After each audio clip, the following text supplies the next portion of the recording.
Hey, how's it going everyone? Mick here, welcome back to the channel. So today we're going to be going through my review of the Xiaomi Mi 10T Pro.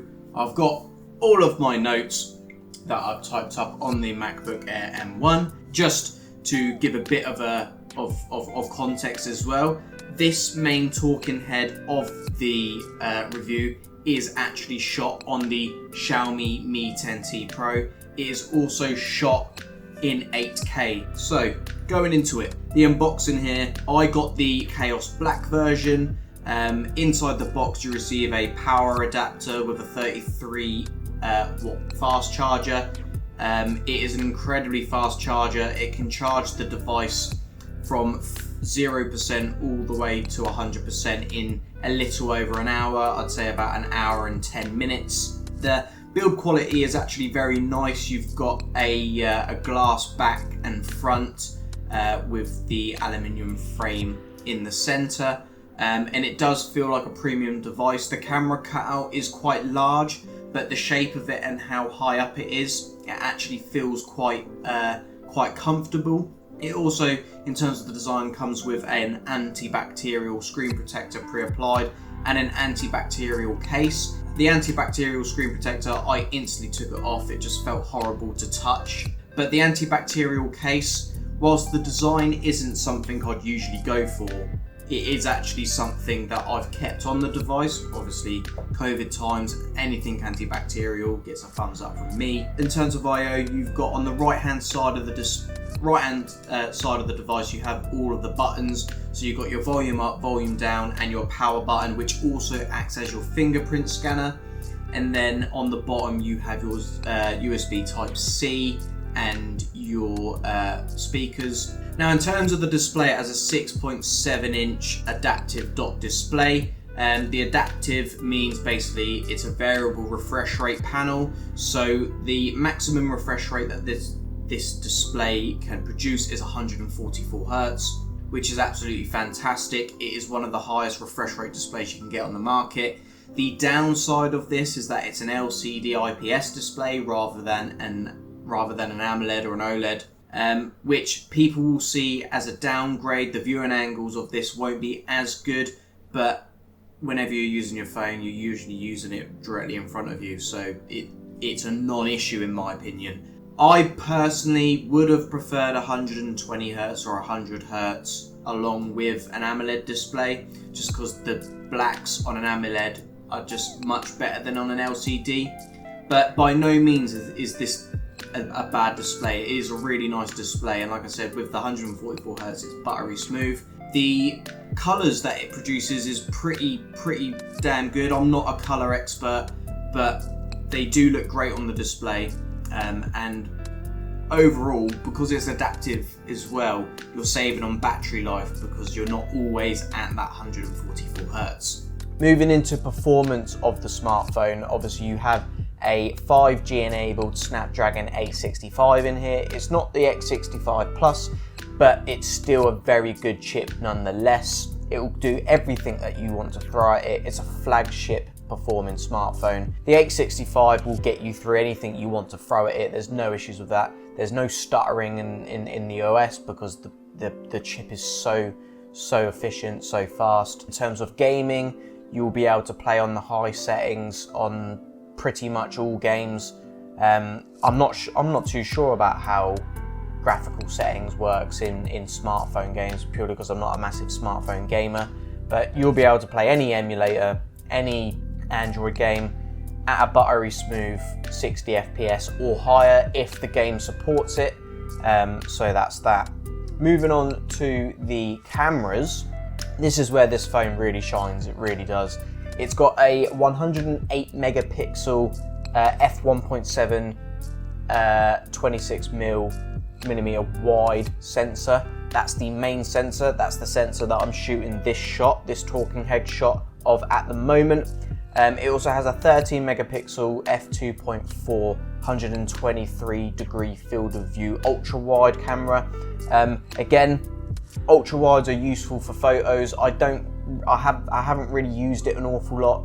Like I said, the main focus here is on that 108 megapixel lens. The 5 megapixel f2.4 macro lens also has autofocus, by the way. I've not used it pretty much in the entire time I've had the phone. Just going back to the main sensor, it has optical image stabilization, I think up to 4 or 5 times zoom. Apart from that, you get good lighting with this camera. This is easily a YouTube camera. Like I say, I'm literally using this phone as my talking head. I've got a couple other previous videos if you want to check them out that uses this phone as the main talking head shot. Moving into battery life. Battery life on this phone is absolutely fantastic for a smartphone. It's got a 5,000 milliamp hour battery, and this battery gets me through 2 days of use on a regular basis. It's only on days where, say, I'm filming an 8K video where I'll have to start thinking about charging my phone halfway through the second day, but I'm not filming every single day, and I'll easily get 2 days out of this phone if I'm not doing massively intensive things. Without a doubt, you'll get through a day, day and a half, no matter what you're doing. But if you're not a massively heavy user, you could easily get 2 days out of this device. It doesn't really matter because the charging on this phone is so fast anyway.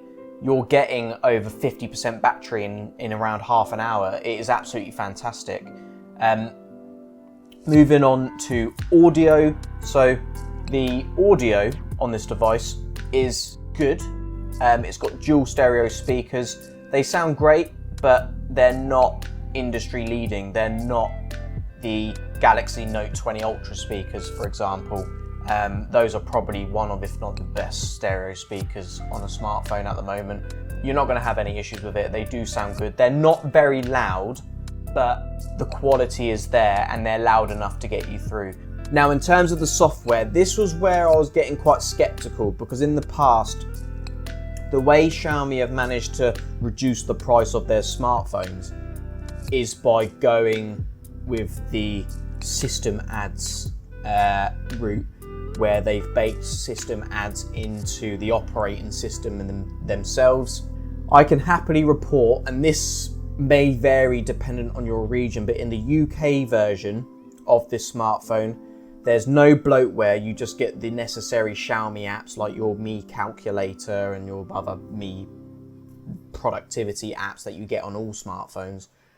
That's a non-issue for the bloatware. In terms of the system ads, this doesn't come with system ads built into the software. I was actually pretty surprised, because I've seen in the past Xiaomi have done that for a lot of their, to really save money and pass on the saving to the consumer as well. But I'm very happy to report that this smartphone has no system ads, and that's a really big thing, because I think baking ads into the smartphone operating system itself is a very, very, very bad thing to do. It just ruins the experience of using the smartphone. Yeah, MIUI is, for me, I've never really had an issue with it. It used to be very bloaty and quite slow back in the old days, and this was back when I had a Mi Note 2, which goes back 3-4 years ago. But MIUI has come a long way. It's come more and more towards the stock Android experience. Really fluid. It's really responsive. There's no issues really in terms of stuttering and stuff like that.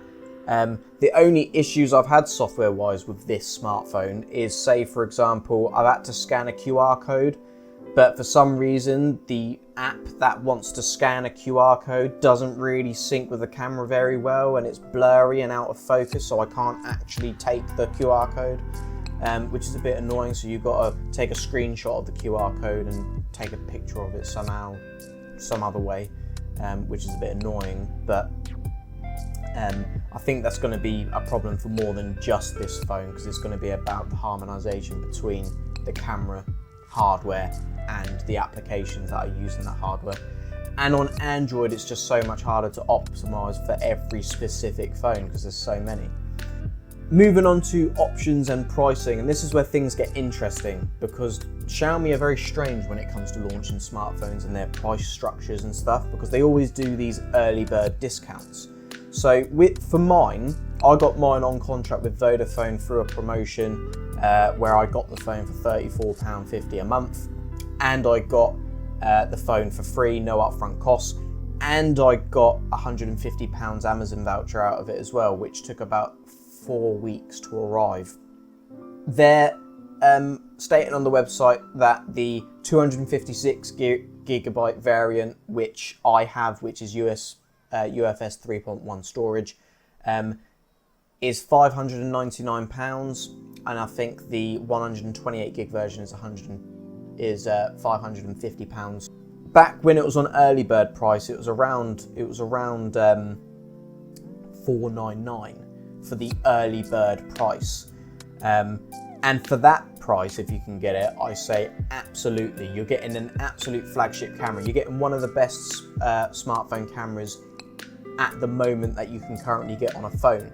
It is really capable, as I've shown in previous videos with these talking head shots. But what I will say is, obviously, with the competition from the likes of OnePlus, Realme, Oppo, etc., maybe just look around to see what sort of deals there are on other devices, because if one of the brands can undercut by £50 to £100, it can be quite a considerable discount. At $599, I still think this is good value for money, because you're getting very good performance. And from someone that came from a Note 20 Ultra and was bitterly disappointed by it, that was a £1,200 phone. This is quite literally half the price. I truly believe this is one of the best smartphones released this year. I would happily recommend this smartphone. I've been using it for over a month now and I've absolutely loved it. It's a great experience, it's a great display, it's great performance, you've got tons of storage. No micro SD card support, unfortunately, but if you like this video, guys, be sure to drop us a like. Stay tuned for future videos. I've got my review of the MacBook Air M1. That is coming very soon, and again, I'm massively impressed with this thing as well. This thing is absolutely insane.